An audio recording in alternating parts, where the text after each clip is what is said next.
Okay, so today we're going to talk about corporate finance and what is corporate finance. Some important questions that we have with corporate finance you can see here.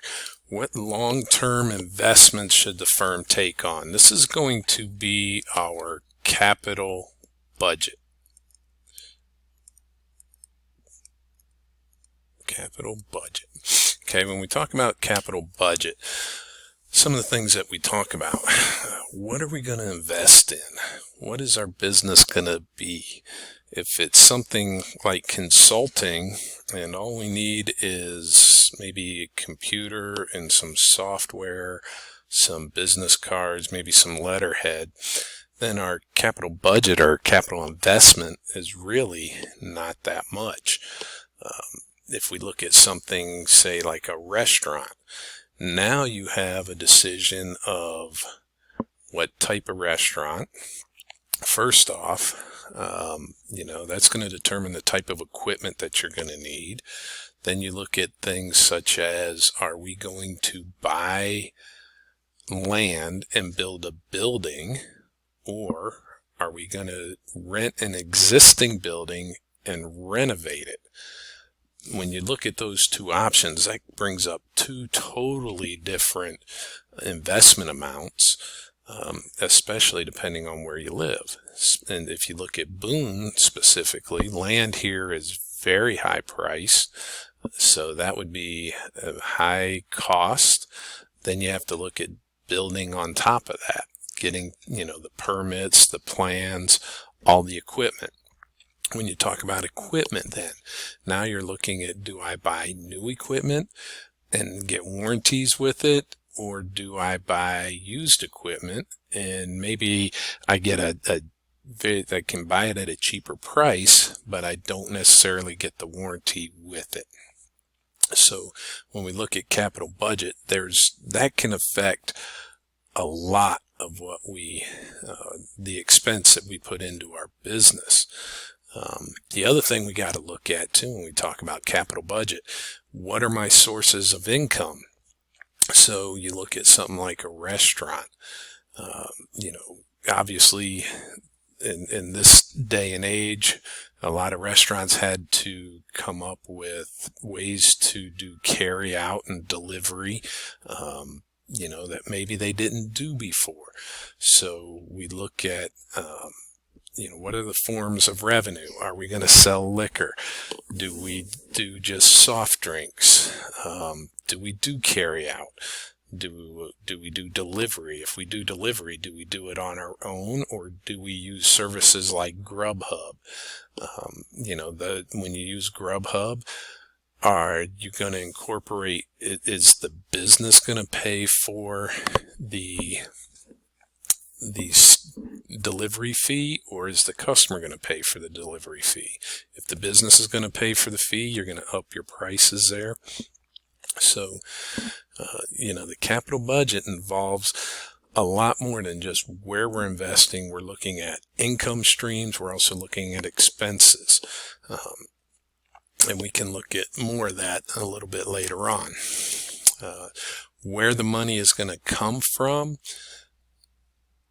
is money only comes from two places: debt or equity. Okay? We're either going to borrow the money from friends or banks or issue bonds, or we're going to put the money in ourselves or try to sell stock and see how much money we can raise. And we'll get more into that a little bit later on. When we look at managing everyday financial activities of the firm, here we are talking about net working capital. And from your accounting, net working capital,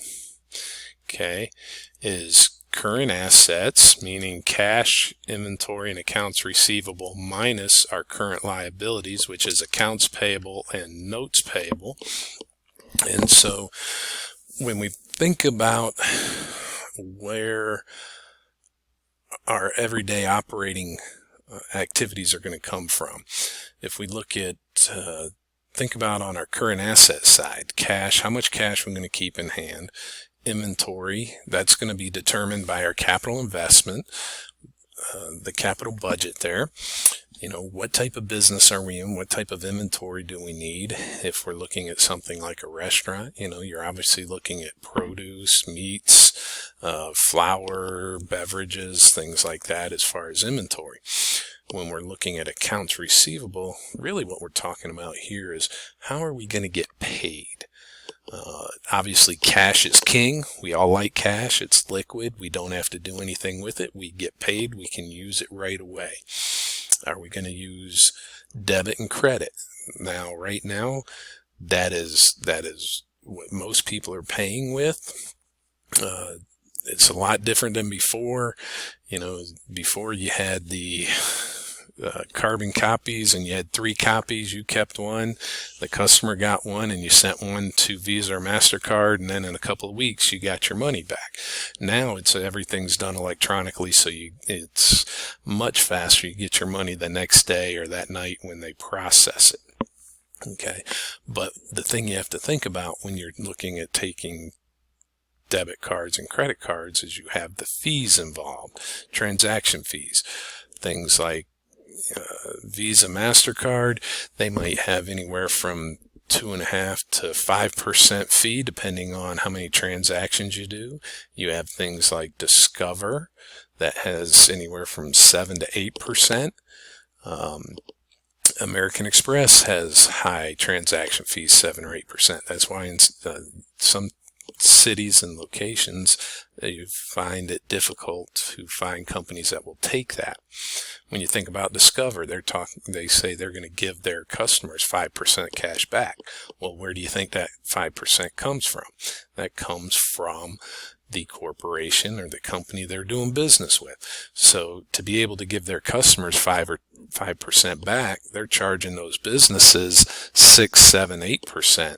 So if you did a $100 transaction with your customer, then the business is only receiving $95 to $92 of that $100. So you got to see how, do you want to give that up?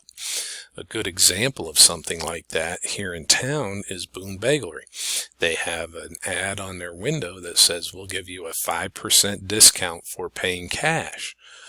Well, to be honest, that's the actual price. And if you pay with a credit card, then you are actually paying their transaction fee for them. I have a friend who in business here who uses Square, and Square charges 2.75% as a transaction fee. And so what he tells his customers is he gives them a cash price and then he gives them a credit price, and basically their credit price is 3% higher. So they are paying the transaction fee for Square, and then also he's making 0.25% on that transaction. When we look over at the liability side, now you're looking at accounts payable, notes payable. Your accounts payable are people who are your suppliers and vendors that you bought inventory. And when you look at accounts payable, you're trying to pay them in probably 30 days, maybe 60 days.